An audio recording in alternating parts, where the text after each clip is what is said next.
열왕기하 23장 21절에서 23절, 우리 짧은 구절이니까 저와 여러분들이 하나님을 경외함으로 합독해서 이 말씀 읽겠습니다. 시작. 왕이 뭇 백성에게 명령하여 이르되 이 언약책에 기록된 대로 너희 하나님 여호와를 위하여 유월절을 지키라 하며, 사사가 이스라엘을 다스리던 시대부터 이스라엘 여러 왕의 시대와 유다 여러 왕의 시대에 이렇게 유월절을 지킨 일이 없었더니 요시야 왕 18째 해에 예루살렘에서 여호와 앞에서 이 유월절을 지켰더라. 아멘.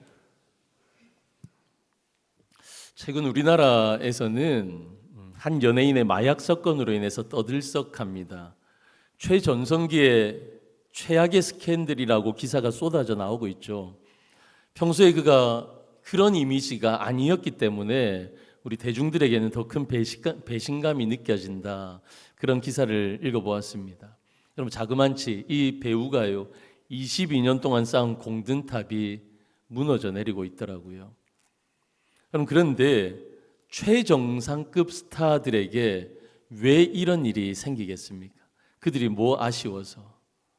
여러분, 저는 이 사건을 보면서 이런 생각이 들었습니다. 성공은 했는데 무엇으로 채우느냐가 중요하다. 그런 생각이 들었어요. 무엇으로 채우는가?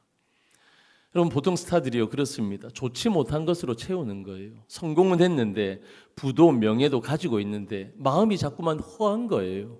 그러니까 그 허한 것을 좋지 못한 것으로 자꾸 채워나가는 겁니다. 그래서 술로 채우고 좋지 않은 관계로 채워나가고, 그러니까 더 안 좋은 것들로 내 삶을 자꾸만 채워가는 겁니다. 그러니까 이런 사건과 사고가 자꾸 생겨나는 거예요.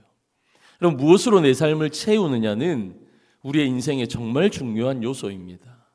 오늘 말씀 축제 마지막 시간입니다. 여러분, 오늘 이 말씀의 결론이 내려지기까지 3주의 과정이 필요했습니다.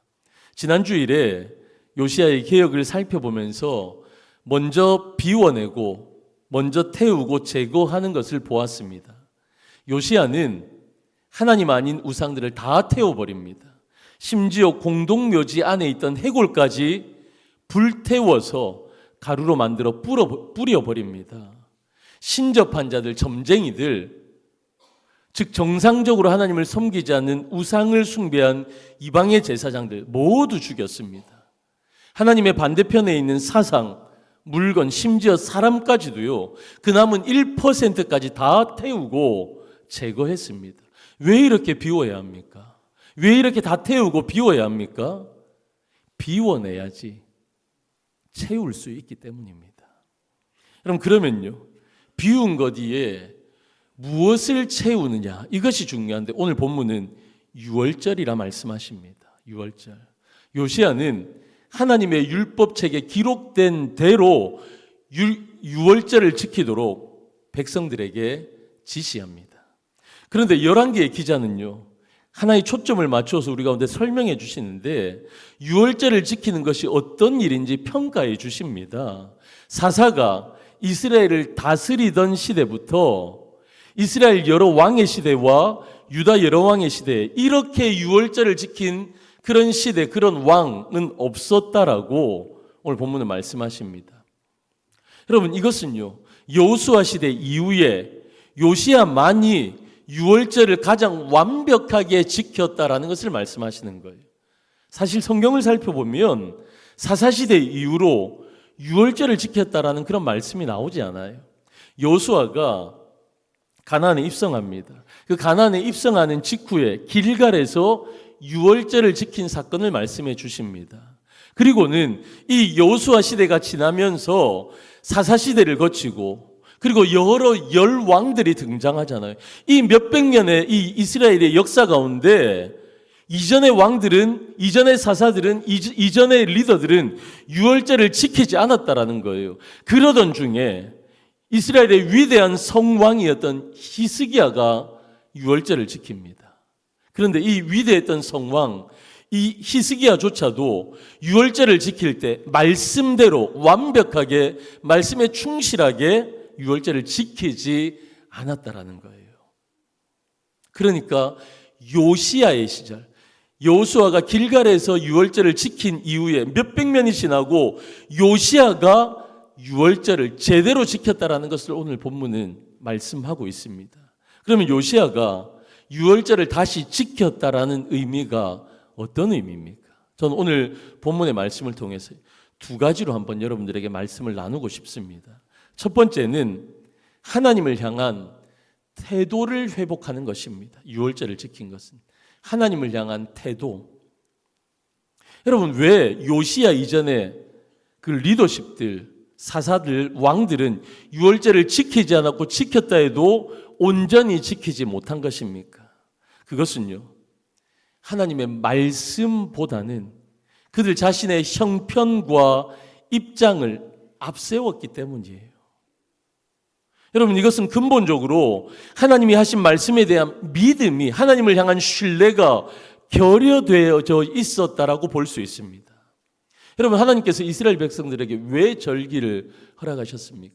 하나님이 가난하셔서, 하나님이 돈이 필요하셔서, 하나님이 외로우셔서, 하나님 그래서 이스라엘 백성들에게 너희들 나 앞으로 나올 수 없겠니? 이 절기에 너희가 나에게 헌금을, 제물을 드릴 수 없겠니? 하나님 그러셔서 이 절기를 제정하신 겁니까? 천만의 말씀입니다. 그렇지 않아요. 하나님이 베푸신 은혜를 기억하고 감사하기 위함이었습니다. 이를 지속적으로 누리면서 하나님의 복을 받게 하시기 위해서, 하나님이 오히려 받기를 원하신 것이 아니라 주고 싶으셔서 이 절기를 허락하신 거예요. 동시에 한 가지 의미가 더 있습니다. 동시에 그들의 믿음을 시험하기 원하셨던 것입니다. 왜냐하면요, 이 절기를 지키는 것은 현실적으로 힘들었습니다. 상당히 지키기 어려운 시기, 일정이 여기 포함되어져 있었던 거예요. 여러분, 유월절은 단 하루 지키는 그런 절기가 아닙니다. 유월절은요, 그 앞에 7일간 섬겨야 하는, 지켜야 하는 무교절과 연결되어져 있는 겁니다. 그래서 유월절은요, 엄밀히 말하면 무교절 7일, 유월절 하루 8일을 지켜야 하는 절기가 유월절이었습니다. 8일입니다. 8일. 그리고 이 절기를 지켜야 한 대상이 누구였냐? 온 이스라엘 백성들 가운데 20세 이상의 남성들은 여러분 이 절기를 지켜야만 했습니다.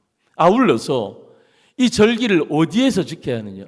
이스라엘 백성들이요, 다 흩어져 살았어요. 흩어져 살다가 이 절기를 지킬 때는 예루살렘으로 다 모여야 했습니다. 예루살렘으로 모여서 예루살렘 성전에서 이 절기를 지켜야만 했습니다.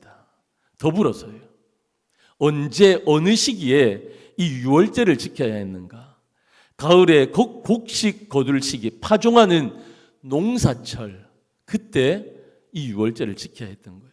그러니까 이 유월절의 키워드를 정리해 보면 이렇습니다. 유월절의 키워드는요, 8일 동안 20세 이상의 남성들이 예루살렘으로 모여서, 그것도 언제? 농사철에 지켜야 하는 절기가 유월절이었습니다. 여러분, 먹고 살기 바빴을 거예요. 먹고 살기 바빴.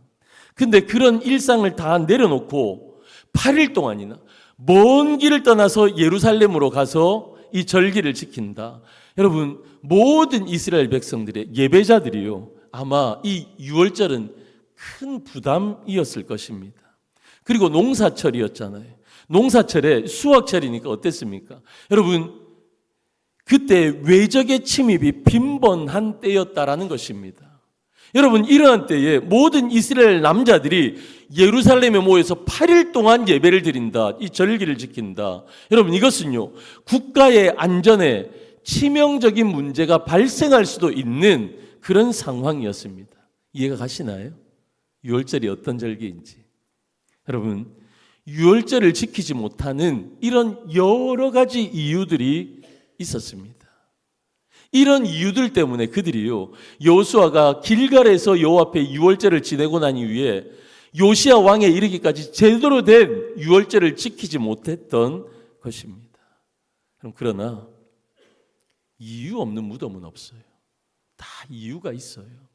이스라엘 백성들이 그렇게 이유를 대면서 유월절을 지키지 못했던 것처럼, 여러분, 이 시대를 살아가고 있는 우리에게도 예배를 등한히 여길 수 있는 이유가 충분하게 있을 수 있습니다. 여러분, 저와 여러분들의 개인적인 상황을 다 오픈시켜 놓고 보면 예배를 드리고 하나님을 제대로 섬기기에 부족한 우리의 상황 환경이 우리 가운데 다 있습니다. 여러분, 날씨가 너무 좋아서 예배를 드릴 수 없는 분들도 있어요. 여러분, 날씨가 너무 짓궂어서 예배를 드리지 못하겠다는 분들도 있어요. 제가 토요일마다 밤에 저는 목양실에서 잠을 잡니다. 그리고 오늘 새벽에 일어났어요. 무슨 소리가 심하게 들려서 문을 열어보았더니 오늘 비가 오는 거예요. 비가 오는데 제가 그 비를 보면서 보통은 추억에 잠기기도 하고 그런데 오늘은 그 비를 보면서 기도했습니다. 하나님, 날씨가 짓궂어서 비 오는 것 때문에 하나님 앞에 못 나온다 방해하는 것, 우리의 핑계 되지 않도록 은혜를 주십시오. 제가 오늘 보니까 1부, 2부, 3부 예배에 평상시보다 그렇게 많은 분들이 빠지지 않은 것 같아요. 감사합니다.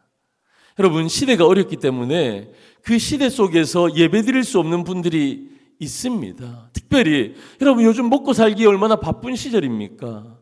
그래서 하나님, 먹고 살기 바빠서는 하나님 앞에 예배드릴 수 없습니다 말하는 그런 성도님들도 계십니다. 먹고 살기 바빠서 하나님, 이 시즌은 좀 끝나고요, 그래서 내가 그 이후에 하나님 앞에 헌신하고 하나님 잘 섬길게요, 그런 분들도 우리 가운데 혹시 있습니다. 주일에 가게 열지 않으면 매출이 얼마나 떨어지는 줄 아세요? 라고 그렇게 말하는 성도님들 계실 겁니다. 여러분, 연말에 TV를 보면요, 여러 시상식들이 나와요. 그런데 그 상을 받고 소감을 발표하는 연예인들 가운데 막 이런저런 감사의 표현을 하다가 마지막에 하나님께 영광을 올려드립니다. 여러분, 이 표현이 나오는 순간 그 친구는 우리 기독교의, 특별히 우리 권사님들의 스타가 되어버립니다. 잘생기고 못생기고도 상관이 없어요. 연기를 잘하느냐 못하느냐도 상관이 없어요. 그냥 하나님께 영광, 이 한마디에 우리 권사님들이 열광하십니다. 마찬가지입니다.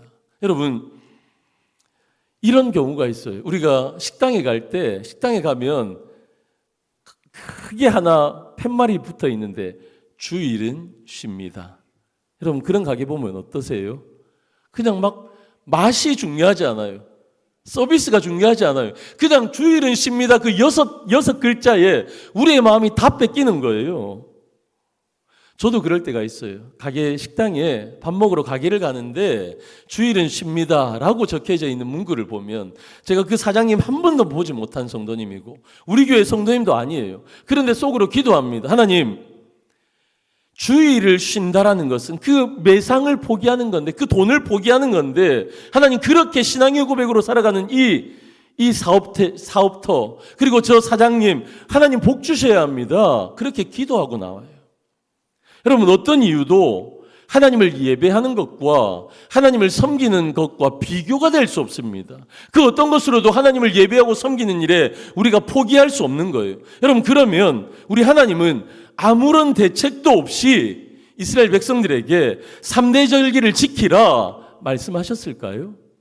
그렇지 않습니다. 우리 하나님 그렇게 대책 없는 하나님 아니세요. 출애굽기 34장 24절에 이런 말씀이 나옵니다. 내가 이방 나라들을 내 앞에서 쫓아내고 내 지경을 넓히리니 너가 매년 3번씩 여호와 내 하나님을 뵈려고 올 때에 아무도 내 땅을 탐내지 못하리라. 할렐루야. 대책이 없지 않으시죠? 대책이 있으십니다. 이스라엘 백성들이 하나님 앞에 이 3대 절기 지키기 위해서 예루살렘으로 3번 나올 때, 유월절을 지키기 위해서 8일 동안 농사철에 예루살렘으로 나올 때 다른 나라들이 이스라엘을 탐내지 못하도록 보호하시겠다 하나님 약속하셨습니다. 할렐루야. 그러므로 이스라엘 백성들이 하나님의 말씀에 순종하여 절기를 지켰다면 하나님을 만나기 때문에 영적으로 그들은 성숙했을 것입니다. 그들 가운데 유월절을 지켰다면 사사시대 오지 않았을 거예요. 열왕사들 가운데 그렇게 악한 왕들이 배출되지 않았을 것입니다. 더불어서 지키시고 보호하시는 하나님의 보호와 번영의 약속들을 그들은 누렸을 것입니다. 그런데 이스라엘 백성들은요, 순종하지 않았어요. 하나님 앞에 유월절 그 예배 절기들을 지키지 않았습니다. 우리가 성경에 기록된 하나님의 명령을 인간적인 우리의 관점으로 보면, 우리의 상황의 스펙트럼에 하나님의 말씀을 걸러내어서 보면 이해하지 못할 그런 말씀들이 너무 많습니다. 지키기 어려운 말씀들이 너무 많습니다. 여러분, 성경에서 가장 중요한 율법 가운데 하나들이 무엇입니까? 주의를 거룩하게 지키라. 하나님 앞에 11조를 드리라는 거예요. 여러분, 그런데 여러분, 우리가 어려운 상황, 이 힘든 시간 속에서 여러분, 요즘 시간이 돈입니다. 시간이 금입니다. 그런데 주의를 일주일에 하루를 하나님 앞에 내어드려라. 더불어서 이런저런 하나님 앞에 헌신하는 시간을 내어드려라. 하나님 너무하지 않습니까? 우리가 이해되어지지 않는 하나님의 명령들이 있어요. 이 물질로 인해서 어려운 이 시대, 먹고 살기 힘든 시대에 하나님 앞에 11조를 드리고 합신을 위해 헌금하자. 여러분, 이게 여러분 우리 가운데 이해되어지지 않을 수도 있습니다. 우리의 이성적인 논리로 받아들일 수 없는 경우가 있습니다. 그러나 하나님 우리에게 요구하시는 것이 무엇입니까? 하나님의 말씀이 증거되어지면 여러분 그 말씀이 우리 마음 가운데 새겨지고 그 말씀대로 전적인 100%의 순종을 하나님 원하신다라는 거죠. 따라서 우리가 하나님의 말씀에 온전히 순종하기 위해서는 인간적인 우리의 마음들을 내려놓아야 합니다. 내가 하나님의 말씀을 판단해서 마음대로 하나님의 말씀을 가감해서는 안 되는 거예요. 하나님의 말씀 앞에 인간적인 생각이나 이해를 앞세워서는 안 된다는 것입니다. 하나님의 말씀이 우리 가운데 선포되어지면 어떻게 해요? 선순종하는 겁니다. 이해가 되어지지 않아도 내 마음으로 받아들일 수 없는 말씀임에도 불구하고 우리는 하나님의 말씀 앞에 선순종 여러분 하는 것입니다. 이것이 우리의 태도가 되어져야 돼요. 6월절이 그랬습니다. 6월절 요시야가 몰랐겠어요?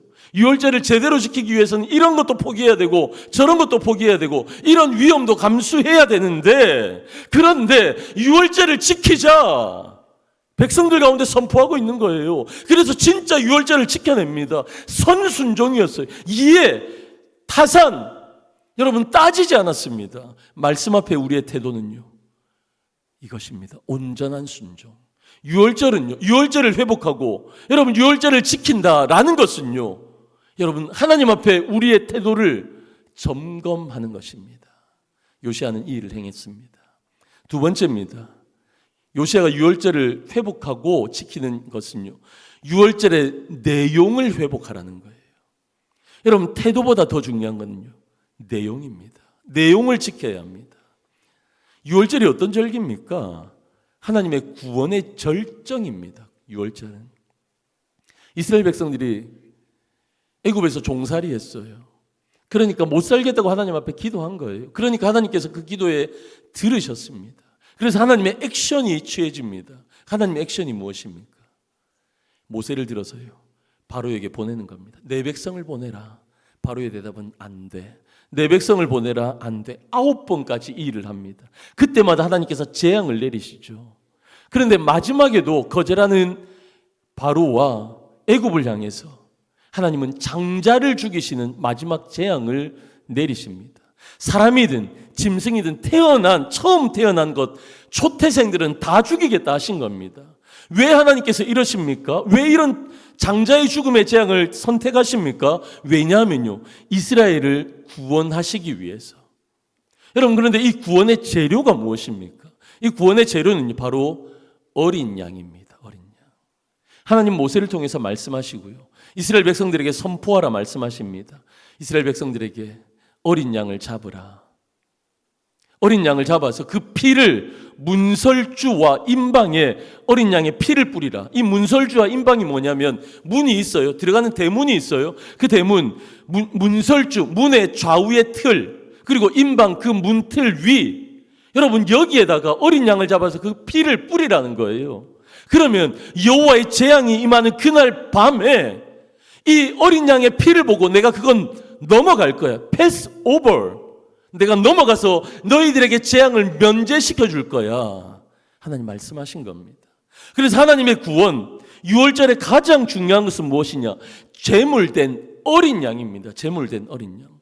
저와 여러분들이 잘 아시는 것처럼 이 어린 양이 누구입니까? 누구를 예표하고 상징합니까? 바로 예수 그리스도를 상징하고 예수 그리스도를 예표하는 겁니다. 그러니까 6월절의 내용, 6월절의 가장 중요한 내용이 무엇입니까? 한마디로 예수 그리스도인 거예요. 예수 그리스도.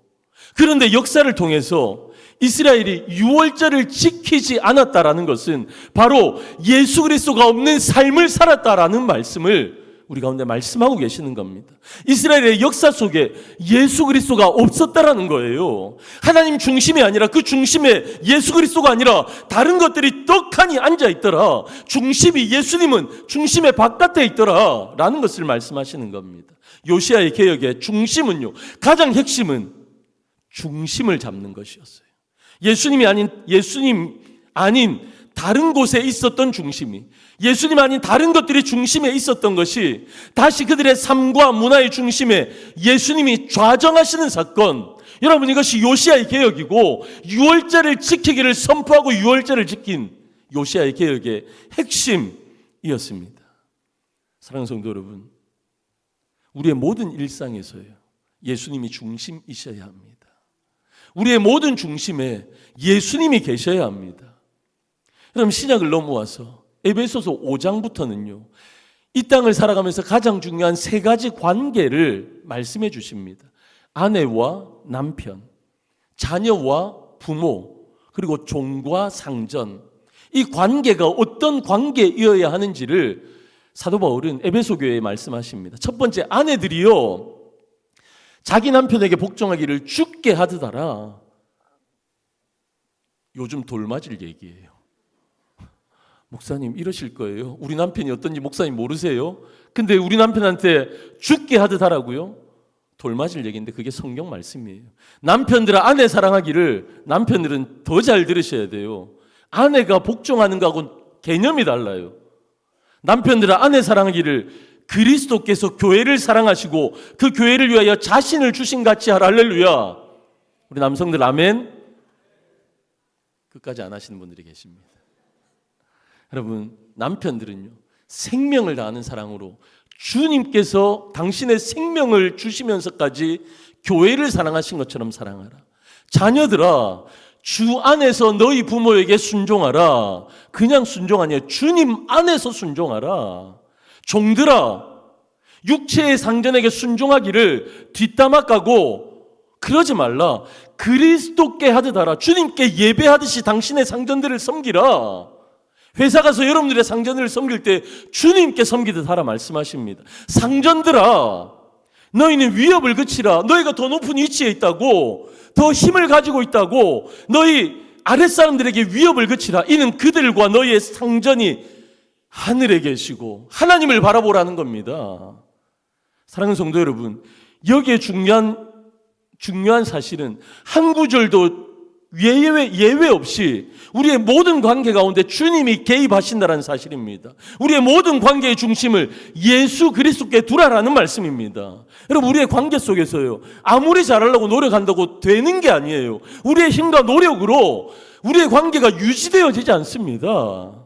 우리의 관계 속에 예수님이 계시지 않으면 그 관계는 무너지는 거예요. 우리의 삶의 중심에 예수 그리스도가 있어야 된다. 유월절을 회복해야 된다라는 말씀을 신약에서도 이렇게 말씀하시는 겁니다. 지난달에 당회 수련을 하는데 저와 우리 장로님들이 강화에 다녀왔습니다. 강화에 가서 뭐를 했느냐? 강화 기독교 역사 기념관을 방문했는데 저희를 가이드 해주신 목사님이요, 여러 가지 말씀들을 해주셨는데 저는 제 가슴에 참 남았던 하나의 스토리가 있었습니다. 어떤 스토리냐면 종순일 목사님이라는 분의 스토리입니다. 이렇게 생겼습니다. 저렇게 생기셨어요. 종순일 목사님이라는 분이.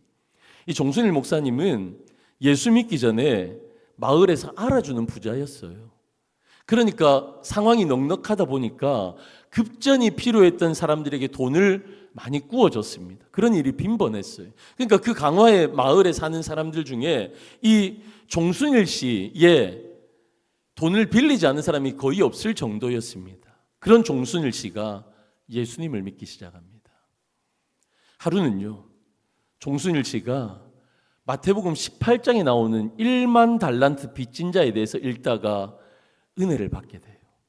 임금으로부터 1만 달란트를 탕감을 받았는데 겨우 100달란트 빚진 자를 용서하지 못하는 악한 종을 발견하면서 혹시 그 악한 종이 내가 아닌가, 그렇게 그 말씀을 받아들인 거예요. 그래서 자신에게 돈을 빌려간 마을 사람들을 자기 집으로 마당에 다 불러 모은 거예요. 엄청나게 많은 사람들이 모였습니다. 그들에게 이 종순일 씨가 이렇게 말합니다.